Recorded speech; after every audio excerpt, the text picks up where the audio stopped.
Twitter on Tuesday penalized Donald Trump Jr. for posting misinformation about hydroxychloroquine, the social media giant said, underlining the tough stance it has taken in policing misleading posts from high-profile users, including President Donald Trump. In recent months, Twitter said that it ordered the president's son to delete the misleading tweet and that it would limit some account functionality for 12 hours. Trump Jr. can still direct message followers using his account, but he cannot tweet, retweet or like other tweets during the 12-hour restriction. Trump Jr.'s deleted tweet now shows a notice that says, "This tweet is no longer available because it violated the Twitter rules." The tweet, which featured a viral video showing a group of doctors making misleading and false claims about the coronavirus pandemic, was directly tweeted by Trump Jr.'s account. That contrasts with his father, who retweeted multiple tweets from others showing clips of the same video to his 84.2 million followers Monday night. Twitter removed the videos, deleting several of the tweets that President Trump shared, and added a note to its trending topics warning about the potential risks of hydroxychloroquine use. Tweets with the video are in violation of our COVID-19 misinformation policy, Liz Kelly, a spokeswoman for Twitter, told The Washington Post. Donald Trump Jr. spokesman Andy Sarabian said the restriction was further proof that big tech is intent on killing free expression online and is another instance of them committing election interference to stifle Republican voices. The White House did not respond to a request for comment. Trump addressed the video at his press briefing Tuesday afternoon and reiterated his support for hydroxychloroquine. There was a group of doctors yesterday, a large group, that were put on the internet and for some reason the internet wanted to take them down and took them off, he said. I don't know why, I think they're very respected doctors. He added at Twitter, Facebook and other companies that removed the video, maybe they had a good reason, maybe they didn't, I don't know. It's the first time Trump Jr. has had his tweeting privileges removed by the company, although Rudy Giuliani, a fellow surrogate for the president, had his account temporarily locked in March for tweeting misinformation about hydroxychloroquine. Trump Jr. retweeted a tweet from his father's re-election campaign earlier this year that Twitter labeled as violating its policy on manipulated media. President Trump has not faced the same tweeting lockout, but Twitter has attached warning labels to 5 of his tweets in the past 2 months for running up against the site's rules. Trump shared clips from the video, which claims that masks and shutdowns are not needed to stop the spread of the virus, as he shared 14 tweets over half an hour defending the use of hydroxychloroquine, an anti-malarial drug that the president has repeatedly promoted, and attacking Anthony Fauci, the nation's top infectious diseases expert. On Monday evening, Facebook scrubbed from its site the same viral video after more than 14 million people watched it. Facebook was still removing posts of the video Tuesday morning. YouTube said it also removed the video. Social media companies have been cracking down on Trump and other politicians as the election nears, drawing attacks from the president and his supporters, after Twitter added fact-check labels to 2 of Trump's misleading tweets about mail-in ballots in May. The president signed an executive order directing federal resources to consider rethinking a law that shields internet companies from liability. The law, Section 230, protects social media companies from being liable for nearly anything users post on their sites. But Twitter didn't back down and labeled 3 more of Trump's tweets in the following weeks for violating its policies on manipulated media, inciting violence and abusive behavior. Facebook left the same Trump posts untouched, prompting a massive backlash from civil rights advocates and others. prominent advertisers began boycotting the company and calling for it to better police hate speech. Eventually, Facebook chief executive Mark Zuckerberg said the company would start labeling posts from anyone, including politicians, that violated its policies or that it deemed newsworthy enough to leave online. The newsworthiness label has not yet been applied to any of Trump's posts. Republican politicians and conservative supporters of Trump have accused the companies, without convincing evidence, of censoring conservative voices and showing bias against Republicans. The social media companies have consistently denied the allegations.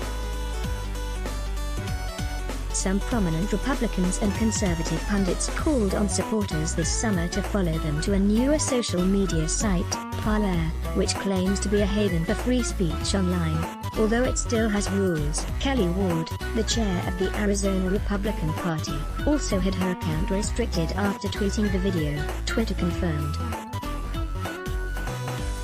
The Arizona Party tweeted about the decision, calling it election interference. To restrict Ward's account, the issue of alleged bias is almost certain to come up Wednesday when the chief executives of Facebook, Google, Apple and Amazon are scheduled to testify before a congressional committee about antitrust concerns.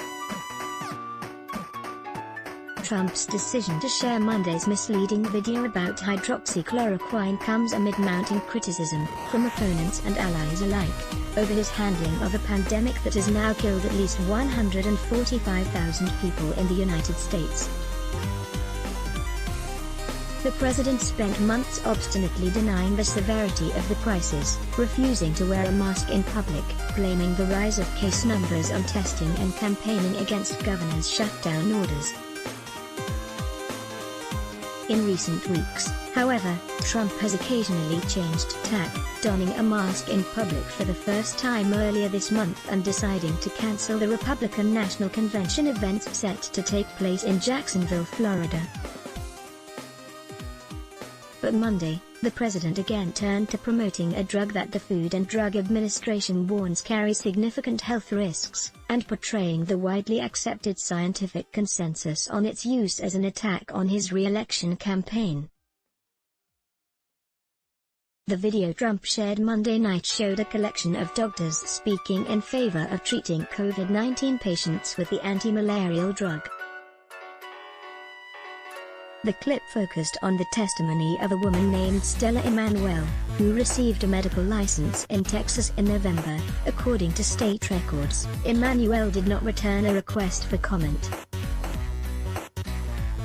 Emanuel says she previously worked as a doctor in Nigeria and calls herself a deliverance minister who is God's battle axe and weapon of war.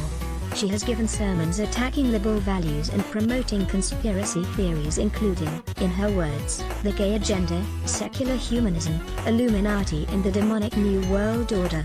Another doctor shown in the video, a noted Trump supporter, called Emanuel a warrior. "You don't need a mask," Emanuel claimed in the video, contradicting the widely accepted medical advice that is being promoted even by the White House Coronavirus Task Force and Trump himself. She repeatedly called studies questioning the safety and effectiveness of hydroxychloroquine fake science. "We don't need to be locked down," she continued, despite evidence that stay-at-home orders have helped curb the spread of the virus.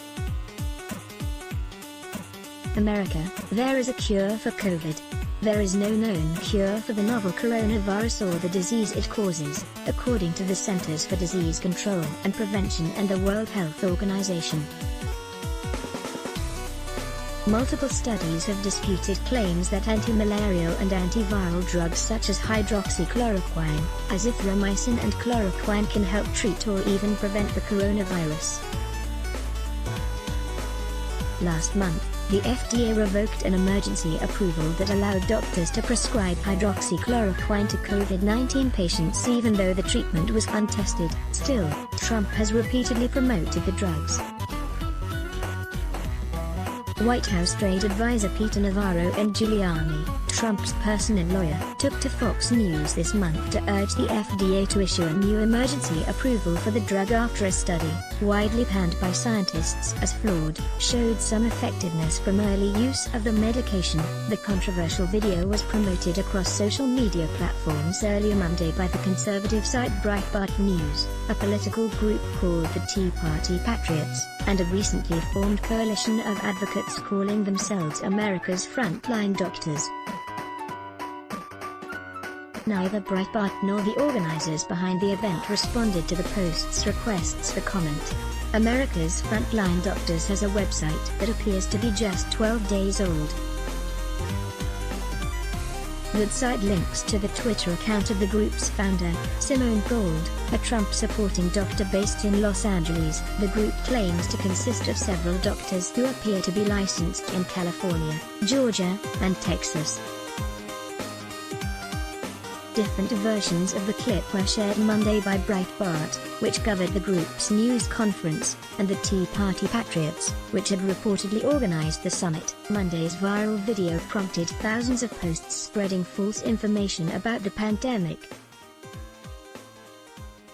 The first tweet the president shared, which included the clip, suggested that hydroxychloroquine was being maligned in a ploy to discredit Trump and harm his re-election bid. "Wow. Doctor calls out what should be the biggest scandal in modern American history," said the now-deleted tweet shared by Trump. The suppression of #hydroxychloroquine by Fauci and the Democrats to perpetuate COVID deaths to hurt Trump. Let's block ads. Show your love for him. Click the link in description. Thanks for watching.